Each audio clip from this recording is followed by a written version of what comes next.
इसमें जो अहम बात एक और भी है, और मेरे ख्याल से इसका लुबे लुबाब ये है कि ये केस खराब पोलिटिसाइज हो गया, केस खराब हो गया है। अब अगर इसमें से कुछ निकलना भी है, इस कदर उसके ऊपर सियासत की जा रही है कि अब आगे निकलना नहीं है। बहरहाल बढ़ते हैं। मिफ्ता इस्माइल बामुकाबला इसहाक डार। खुर्रम हुसैन साहब, आपसे आगाज करते हैं।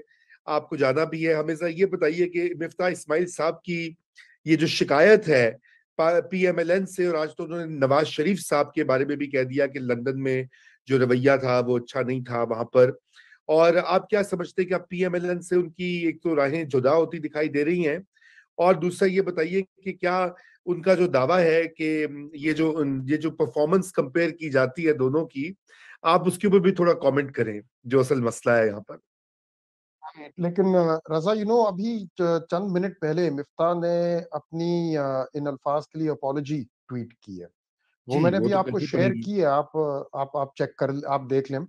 तो आई थिंक उनको भी अब एहसास दिलवाया गया है कि यार ये जो बात कही है आपने ना, ये इसने कुछ लाइंस क्रॉस हो गई हैं जी। as a result.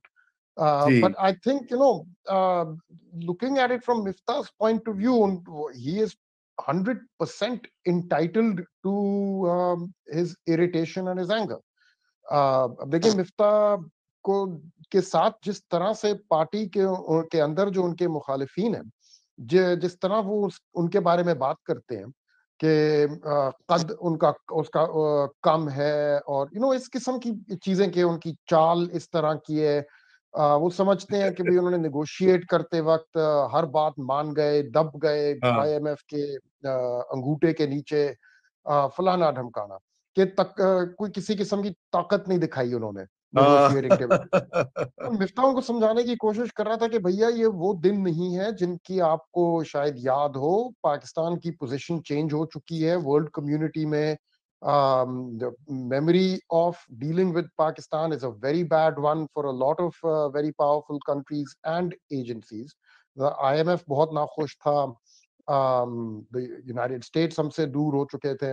And he's saying इस सूरत हाल में आपके पास रूम फॉर मनूवर बहुत कम होता है। अब डार साहब आ गए कहते हुए कि भाई मैं आंखों में आंखें मिला के उनसे बात करूंगा। क्या मिला उससे?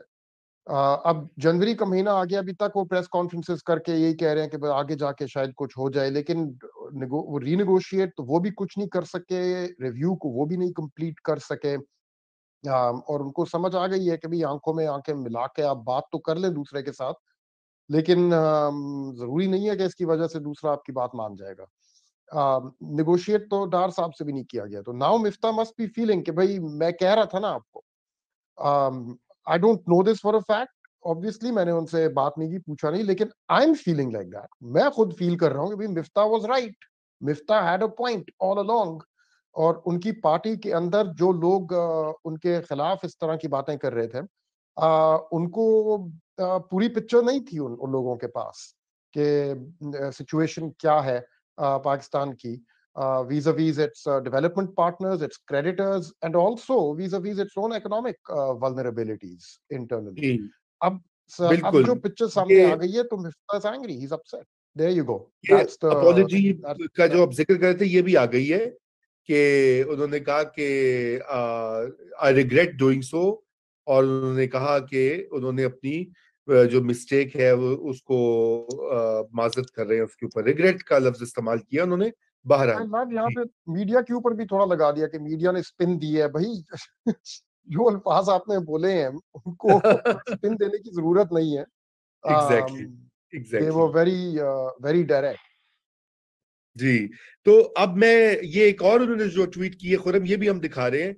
एंड डू यू, ये हमारे जाफरी साहब की ट्वीट का जवाब दिया है, और जाफरी साहब यहाँ पे मौजूद है। And you think I am hurting to go back, but if I make a mistake then I should acknowledge it.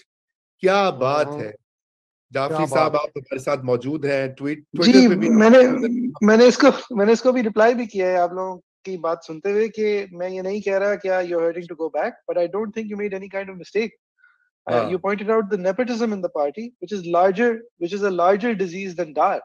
यानी कि हाँ। आप इस बात की माजरत कर रहे हैं कि वो मैंने उनको नवाज शरीफ साहब का रिश्तेदार by way of daughter's marriage या सन्स मैरिज कह दिया. ये कोई आपने लाइन क्रॉस नहीं की, क्योंकि आप ये एक मंतकी एक्सपेंशन है आपके पहले क्रिटिक की कि एक नालायक इंसान जो है वो इनके खिलाफ साजिशें कर रहा था और अब एक्सपोज हो गया है, तो फिर आप ये भी एक्सप्लेन कर रहे हैं ना कि वो नालायक इंसान ये कर कैसे पाया था।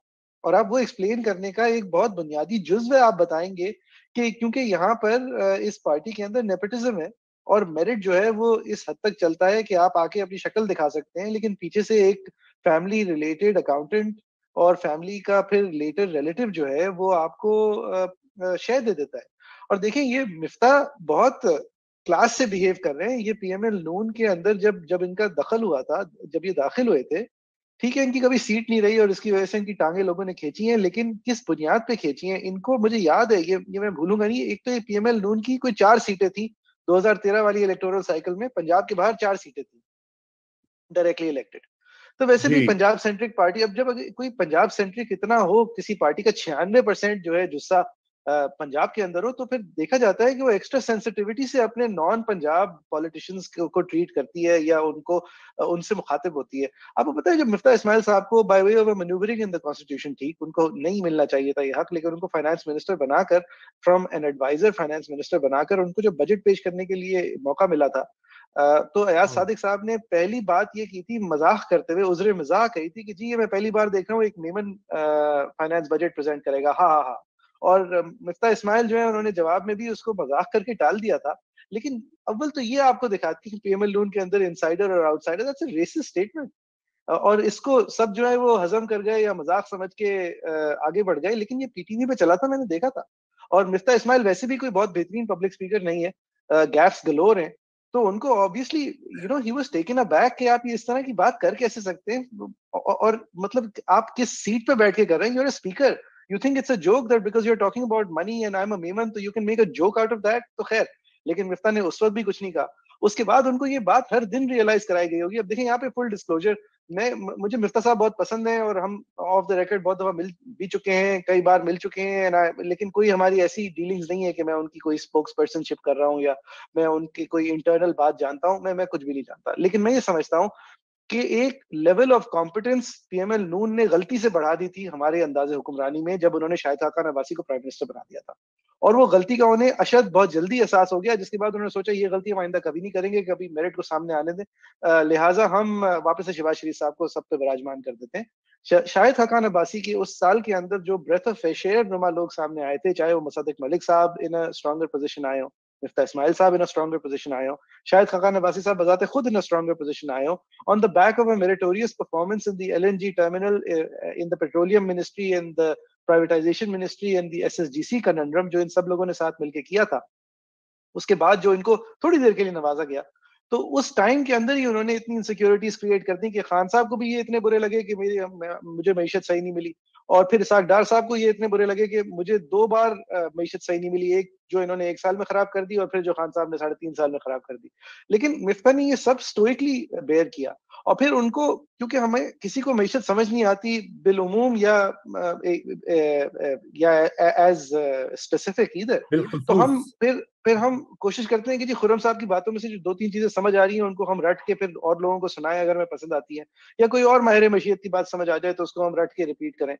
लेकिन हमारा सियासतदान तो ये भी कोशिश नहीं करता। हमारा सियासतदान तो बस इसी बात पे उतरा था जी, आंखों में आंखें डाल के, यार आप एक लेंडर, इंटरनेशनल लेंडर की बात कर रहे हैं जिसके सामने आप अपने हिस्टोरिकली जब वादे पूरे नहीं कर पाते तो आपकी टेलीविजन के ऊपर डोमेस्टिक एक बात शुरू हो जाती है। कैरी लूगर बिल जब उन्होंने लाया था, टाई किया था आपकी कमिटमेंट्स को विद एड, तो आपने, आपकी एस्टेब्लिशमेंट ने पूरे टेलीविजन वेव्स को सैचुरेट कर दिया था इस बात से कि हमारी गैरत पे दाग पड़ गए, गैरत पे दाग पड़ गए। किस बात की गैरत?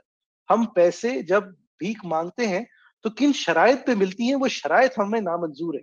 इस बुनियाद पे एक पूरी कैंपेन चली थी। और वो कैंपेन कैसे चल सकती है? वो कैंपेन सिर्फ जब चल सकती है जब आपकी मासेस इग्नोरेंट हो, अनइंटरेस्टेड हो, और उनको बेवकूफ बनाने वालों का या तो एक सेट एजेंडा हो, या फिर उनको पता हो कि इन इन पॉइंट्स पे हम अमरीकी गुलामी नामंजूर टाइप लाइंस करके कुछ आगे बात कर सकते हैं। लेकिन एक फाइनेंस मिनिस्टर जब ये बातें कर रहा हो और एक्स फाइनेंस मिनिस्टर हो, तो फिर वो सैबोटाज ही है। और मेरे ख्याल में मिफ्ता ने बहुत कम बोला है। और ये देखें, अगर मैं एज अ कमेंटेटर ये कह सकूं कि ये जो इनकी हरकतें हैं पिछले, जब से अप्रैल से इन्होंने हुकूमत संभाली है, अव्वल तो इन्होंने पेट्रोलियम सब्सिडी कंटिन्यू करने की हरकत, जिसके पीछे साठ डार साहब थे अकॉर्डिंग टू मिफ्ता, या फिर कम अज कम नवाज शरीफ साहब थे।